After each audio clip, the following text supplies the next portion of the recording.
Welcome back. Home Affairs Minister Leon Schreiber has withdrawn the 90-day visa exemption for Palestinians. In a statement issued last night, he says the exemption has been abused by groups who are helping people leave Gaza and enter South Africa without proper arrangements. The department says 2 recent charter flights landed at OR Tambo International Airport with travelers who had no return tickets, no accommodation, and very little luggage. Many told officials they didn't know who planned the trip and they were left stranded after landing. The government says it believes these flights may be linked to a coordinated effort to move people out of Gaza. A Gift of the Givers, which facilitated accommodation for the Palestinians, says they are still allowed in the country under a different arrangement. There's 2 things here. Palestinians are not prevented from coming to South Africa. We have to make this distinction very clearly. Palestinians have been coming to South Africa over the last several years. They can walk through the front door, come to the counter, and they get a 90-day visitor's visa to enter South Africa. South Africa is not stopping that. South Africa is not stopping any Palestinian from coming on a normal commercial flight to South Africa. They haven't stopped anybody in the last several years. But by stopping planes coming in charters, I mean, that's a different matter altogether. Where in our history have we heard of a charter plane carrying Palestinians coming out of Gaza to South Africa? In our history, it has never happened. If you look at the messages in the last 2 days, they're opening the Rafah border for Palestinians who want to leave, not those who want to come back. So this is the same process of making sure they get rid of them. And we allow those plane loads, we'll have them coming in the thousands. And exactly what we don't want is going to happen. What are we fighting for? Why did we go to the ICJ? Why did we go to the ICC? Why did we ask for a ceasefire? Why did we speak for the right to return? If we then would have to help all the Palestinians get out of Gaza and come to South Africa, it totally defeats the purpose of what we're standing for. Our international relations expert, Ayesha Kajee, joins us for analysis on this story.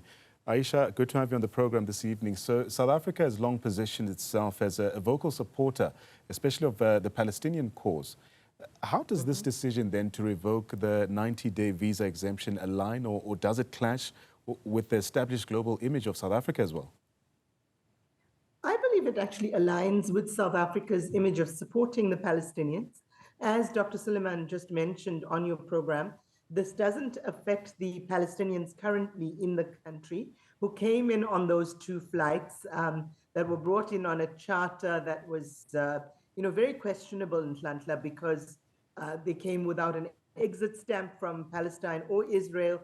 Many of them were told that they were going to India or Malaysia. They were given papers for those countries, and then they landed in South Africa. That was definitely an attempt, following investigations by our own Department of Home Affairs and DIRCO.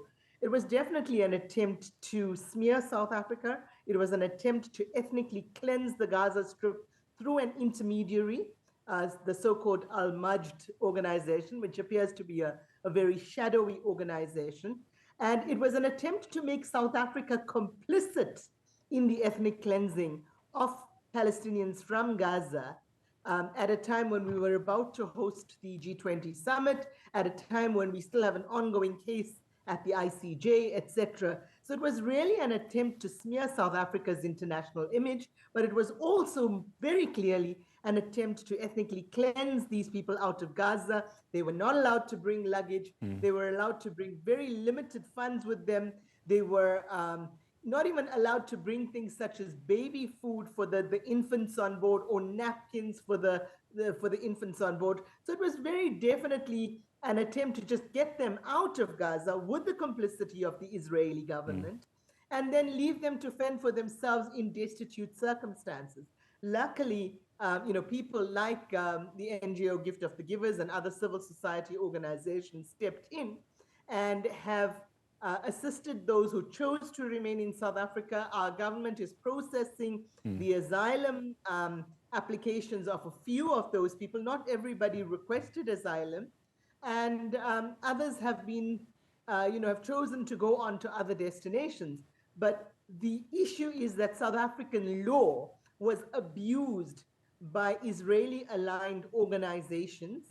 And the Department of Home Affairs very clearly says that there appears to be an attempt to continue with this kind of thing because they've received information that points to requests for bulk flights from some intermediary apparently based in Dubai, but with a South African office. So very clearly attempts to abuse the law, very clearly attempts to ethnically cleanse Palestinians. And remember that even those people who were brought here have been the victims of the scam. So we don't want to be complicit in this kind of thing.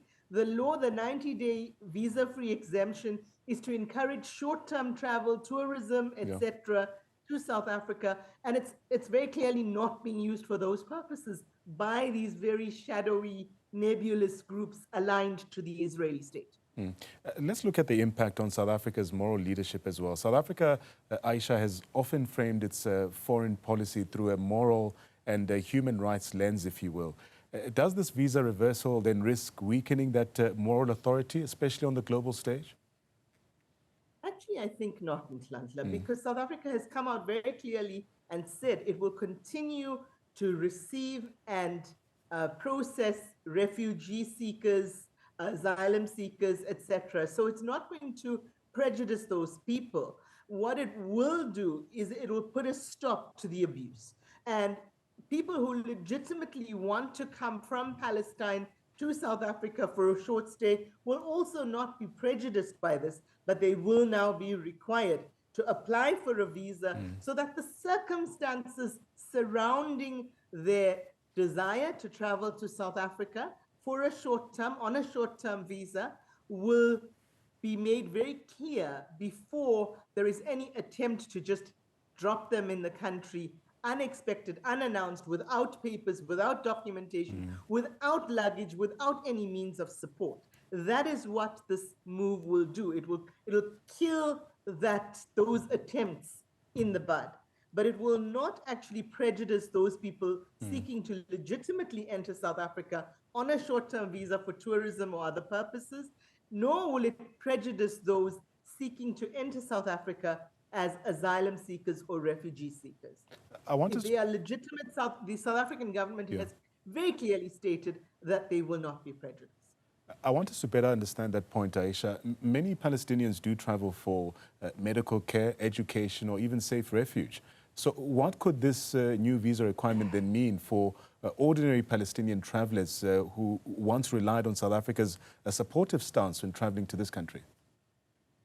I think they'll still find that support, but they will be required to, in advance, provide all the documentation supporting their application for a student visa, for example, or for coming to South Africa for health or medical reasons, and of course, for general refugee or asylum status.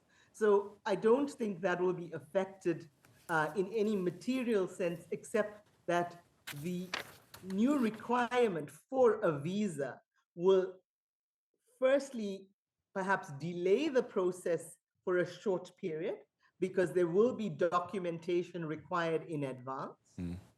And the second thing is that it will nip in the bud these attempts to smear the South African state to make it complicit in a process of ethnic cleansing by Israeli-aligned intermediaries, third organizations, etc., and perhaps with some collusion from certain members of South African society, if not South African government. So it's an attempt to nip this in the bud and to find those responsible and, really not allow the system to be abused to fulfill the Israeli government's aim of ethnic cleansing and genocide. Yeah. Ayesha, let's look at messaging and communication around this saga. How important is the government's explanation in shaping both local and international perception? And has the communication so far clarified the rationale behind some of these decisions? I think the communication from the South African government has been very, very clear. However, how that has been framed in the so-called mainstream media and even on social media platforms has been somewhat problematic in certain cases. For example, the way the Jerusalem Post and some of the American newspapers have framed this is almost to say that South Africa is backtracking from its stance on human rights for the Palestinians, etc., which of course it is not. And the messaging from South Africa has been clear, but it's just been, shall we say, deliberately misunderstood. Right. On the other hand, there have been, social media users who've come to the comment gallery, if you will, many of whom claim legitimately in Nhlanhla that South Africa shouldn't be taking in huge numbers of refugees when we have severe socioeconomic and poverty issues of our own, when we have a severe unemployment crisis, a crisis in terms of certain social sectors, including the healthcare and education sector, water provision sector, etc. But on the other hand, we also need to be very, very cognizant of the fact that South Africa, since 1994, during the presidency of Mr. Mandela, has been following or implementing a policy that has largely been based on universal human rights. And particularly when those human rights need to be extended to people fleeing situations of apartheid, fleeing situations of war crimes, genocide, etc., and also particularly when it applies to those who stood with South Africans fighting the apartheid regime here in this country, when we needed refuge, when we needed support. So we cannot forget that history. We cannot forget the empathy which that necessitates from us. Right. At the same time, we must be very clear that we will not allow our systems to be abused. But then it does then spark a few questions around a room for a policy reversal, if you will. So based on past foreign policy behavior, do you think South Africa might then reconsider or even refine the policy, especially as it faces some backlash from civil society or international partners? I think there may well be a review of this policy, down the line. When that would happen, I cannot say. I would assume that if the situation in the Middle East, particularly in Palestine, were to change, to the benefit, hopefully, of the Palestinian people, then that policy could well be reviewed.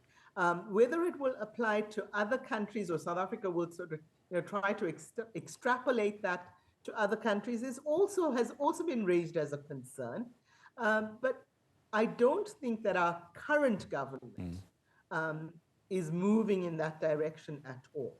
So I think we're pretty safe for now. I do think we need to clarify very, very distinctly the message coming from the South African government and repeat it, particularly where there is misinformation and in some cases deliberate disinformation, because that is certainly politically motivated in outlets coming out of Israel and the United States particularly, but also in certain French outlets and British ones that I've seen.